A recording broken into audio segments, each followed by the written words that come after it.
Adala gowwomsuun suuta suuta.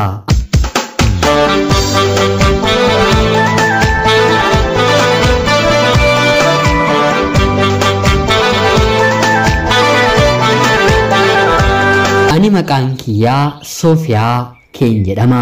Kanan dhaladheetti guddadhee godina lixa Shaggar aanaa Midaaqanyitti. Barnoota kiyyas hanga kutaa 9ffaatti seeraan baradheera. Haa ta'uutii garuu kutaa 9ffaa booddee gara biyya hambaatti fedhii koo fi fedhii maatii kiyyaan imala koon taasise. Yeroon kutaa 7ffaa baradhu dargaggeessi tokko fedhii isaa fi fedhii maatii koon qofa nakaa dhimmatee niikaas naaf taasisee ture. Hanga kanaatti fedhii ofii himachuun maatii keenya keessatti baay'ee ulfaataadha. Waanuma abbaan keenya dubbatetu hojiittis jijjiirama. Nama kana maatiin kiyya kan naaf filatanii fi waa biraaf otoo hin taane qabeenya waan qabuufi. Ana malee obboloonni koo hangafan haala kanaan heerumanii haa ta'uutii garuu jireenya isaanii keessatti rakkoo hedduutu isaan mudachaa jira. Rakkoon kun mana isaanii keessatti malee maatii koof takkaa ifa baheen hin beeku. Obboloonni koo dubaraa lama na dursanii nama tujaaratti heerumanii turanii. Al takka takkaanis ergaadhaaf mana isaanii nan deeman ture. Haalli jireenyatti jirtan maal fakkaataa jechuun yeroon isaaniin gaafadhu, rabbiif jedhiitii hanga barnoota kee xumurtuutti eenyuttuu hin heeruminii jechuun akeekkachiisu.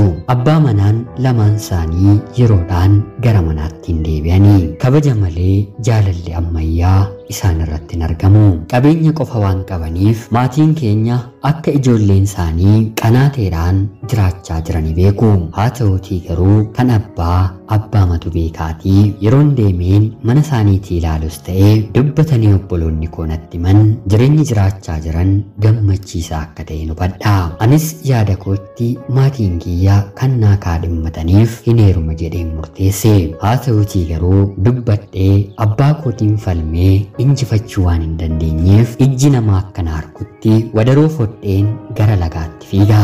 Guyyaa 2 guyyaa 3tiifis gochaa kana raawwadheen namoonni fiiganii na qabanii maatii kiyyatti himanii. Akkanumallee guyyaa gara biraa miira aariitiin gara suuqii deemeen qoricha hantuutaa akka natti gurguraniif yeroon gaafadhu haala kiyya arganii na diduun maatii kiyyatti himaniiru.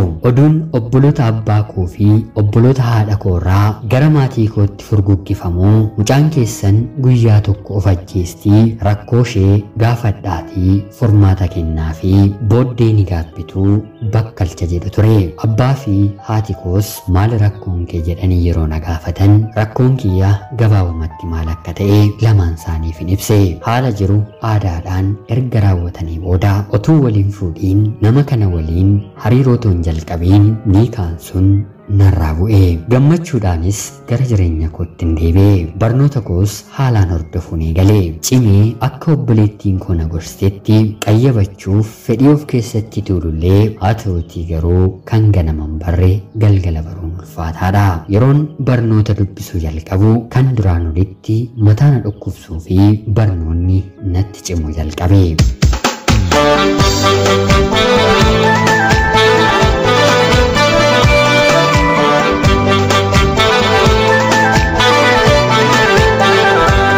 Yoon qormaataaf bakka tokko dubbisee gaaffiin bahee dhufu immoo gaaffii ani shakkinedha. Yeroon otoon dubbisiin hojjedhu kanaa olittiin hojjedha ture. Kutaa 7ffaa xumureen 8tis ministeera ergan darbee booda kutaa 9ffaa darbuun garuu baay'ee natti ulfaate. Si'a 2 keessatti hin kufe. Makmaaksa naannoo keenyatti makmaakamuun 7 qoricha durbaa 9 qoricha hundaa kan jedhu anarratti raawwate. Ta'ii kana booddee maatiin kiyyaa gara biyya hambaatti akka imaluuf na gaafatanii. Anis akka carraa gaarii tokkotti fudhadheen imala koo gara biyya hambaatti taasise. Gara biyya hambaattis erga imalee booda manni nagee akka carraa ta'ee mana gaarii naaf hin turre. Baatii 6 yeroon guututti mana sana keessaa bahee badeen bakkeetti miindaa gaariin dalagachuun eegale. Yeroo kana ture reefuu bilbila bitadheen dargaggoota hedduu waliin karaa toora sooshaal miidiyaa taphachuu kan hin jalqabe. Isaan keessaa dhalootaan dargaggeessi Harargee Bahaa ta'e tokko qaamaan illee yeroo hedduu waanta wal arginuuf haa ta'u qalbii kiyyaa injifachuu danda'eera. Dhugaatti garaa koodhaa waan isa barbaadeef yoo anaan kan barbaaddu ta'e amala araadaa qabdu dhaabii jechuun isan gaafadhe. Gara jalqabaa irratti fedhiima yeroo gabaabaadhaaf Oromoo taanee biyya kana keessa waan jiraannuuf na waliin dabarsuu barbaadus haa ta'utii garuu ani daandii kana irratti cufaanitti ta'e. Ati eenyu taatee araada dhiisinaan jettaa haadha moo abbaa kiyyadhaa jechuun na gaafate. Anis eenyu akkan ta'e yeroo dhiyoo keessatti sittiin argisiisaa obsi malee jedhee yeroo kenneefi haasoo mi'aawaa barreeffamaan barbaadeen sirba keessaa walaloo isaa walitti qabeen galgala katabuu fi onnee isaa qabachuuf bu'aa bahii hedduu barbaaduun eegale. Booddee irratti jaalalli dhugaa yeroo galtuu fi takkaa nama akka kee dachee kanarraa argeen hin beeku. Ati jaalala sirriitti ni beektaa. Gatii gabbarsaa konkolaataa iyyuu maatii keef kenneen siin kan koon godhadhaa jechuun natti dubbate. Anis maatiin kiyya anaan siif kennuuf konkolaataa sirraan barbaadanii haa ta'utii garuu ani araadaa kee jimaa tamboo fi hashiisha akka dhaabduun barbaadaa jedheen isan gaafadhe. Innis tole jedhee afaan isaatiin naaf deebise. Haa ta'utii garuu hojiitti jijjiiruun isatti ni ulfaate. Mana hiriyoota isaa yeroo deemu kaleessa ni afuuftaa har'a maal taateetii dirqama qabadhu waan jedhaniif itti ni miinaa jedhee na dhoksee waa kana ni fudhata. Guyyaa tokko garuu hiriyaan koo na waliin hojjettu saahiba isaaf jaalallee waan na taateef walumaan afuufaa oollee jettee argitee dhuftee natti himte.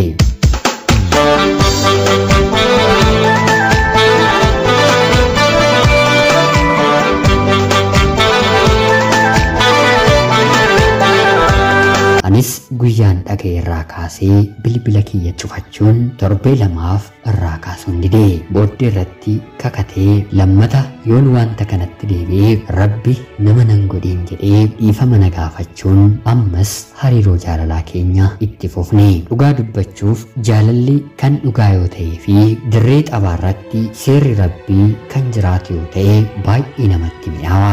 Namni wal jaallates akkamitti wal dhiisaa hanga nama jechisiisutti gaha. Jaalallee koo kana waliin yoo xiqqaate baatii ja'aatiif torbanitti guyyaa walakkaa waliin qofaa keenya ni dabarsina. Haa ta'utii garuu wal qunnamuu irratti yeroon ni qaqqaba jennee murteessinee daangaa kaawwanne. Yeroo hedduus biyya hambaa keessatti wal qunnamtii saalaa walii raawwachuuf baay'ee wal barbaanna. Haa ta'utii garuu kabaja nuuf harkaa qabu guyyaa tokkotti dhabuu kiyya waan hin beekuuf tole jedheefiin yeroo hedduu deebiseen isa dida. Yeroon didee bulee kabaja koo waliin of hin argu rabbiin hagam akkan kabaje nama bor abbaa manaa naaf ta'utiif kabajan argadhutu natti dhaga'ama. Jaalalleen koos fuuldura rabbiitti wanti kun jaallatamaa ta'uusaa beekus jeequmsa miiraa ani keessatti uumuuf garuu baay'ee natti qabamaa dhufe. Otuu haala kanaan jirruu guyyaa tokko seera malee biyya hambaa waan na dhufeef qabamee gara biyyaatti galee. Yeroo biyyatti galu maatiinsaa deebitee hin deemiin wanta barbaaddu asitti sii goona jedhanii qabeenyatti daldalatuuf jaalallee kiyyaaf ni kennu. Innis biyyumatti dalagaa jalqaba. Jaalalaan wal barree waggaa 3 booda anis boqonnaan fudha jedheen gara biyya kootti deebi'een dhufe. Boqonnaa kiyya fixadheen deebi'een biyya hambaa deemuuf yeroon jedhu jaalalleen koo asumatti waliin hojjenna malee hin deemtuu jechuun na dhorke. Maatiin kiyyallee durumaanuu gara biyya hambaatti deebi'ee deemuu kiyyaaf fedhii waan naaf hin qabneef hafeen gita hojii hojjechuu hin danda'u barbaachuun eegale.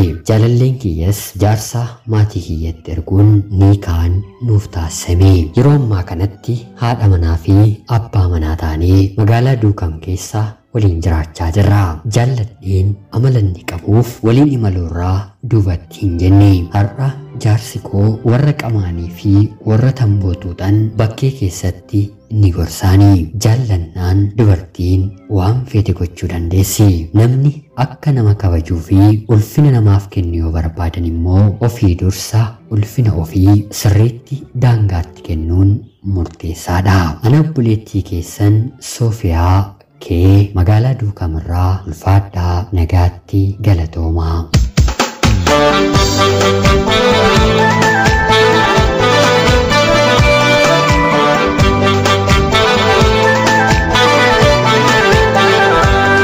guyyaa shamaa akkam jirtu kabajamtoota hordoftoota qophii Oromiyaa 24 nagaaf jaalallee tokkummaan bakka jirtan hundaatti hunda keessaniif yaa ta'u jecha guyyaa har'aallee xalayaa obboleettiin keenyi Soofiyaa magaalaa Duukamirraa nuuf ergite siniif dubbiseen hin ga'a. Akka sanarraa barattanii hubannoo cimaa tokko irraa argattan homaa shakkii tokko illee hin qabu. Obboleettii keenya Soofiyaa ergaa kee kana nuuf qooduu keetiif guddaa galatoomi jecha Rabbi isin haa milkeessu jireenya keessan fuulduraallee kan milkii kan jaalalaa fi kan gammachuu siniif haa godhu jecha qophiin guyyaa har'aaf siniif qabadheen dhiyaadhee kan nu fakkaatti. Kabajamtootaaf hordoftoonni qophii Oromiyaa 24 illee yaada jajjabinaa obboleettii keenyaaf qoodaa jecha hanga yoonaatti wanta na dhaggeeffachaa turtaniitiif illee guddaa galatoomaa jecha laayikii fi sheer gochuun illee akkana deeggartan kabajaan isiniin gaafadha. Akkanumallee namoonni chaanalii keenyaaf haaraa taatan anaa dhufu kun Oromiyaa 24 guyyaa guyyaatiin xalayaa jaalalaa fi seenaa jireenyaa nama barsiisuu bashannansiisuu danda'u isiniif qabattee waan dhiyaattuuf isinillee sabskiraayib gochuun maatii keenya erga taatanii booddee xalayaa jaalalaa yookiin seenaa jireenyaa nama barsiisuu bashannansiisuu danda'u qabaattan karaa teelegiraamii karaa lakkoofsa bilbilaa kiyyaa 937 naaf erguun irratti hirmaachuu hin dandeessu. Qopheessuuf qindeessuun isin waliin kanan ture ani gammachiista shoomeeti. Qophii gara biraatiin guyyaa boreen ga'ulitti deebinutti bakka jirtan maraan turtii gaarii isiniif hawwaa horaa bulaa.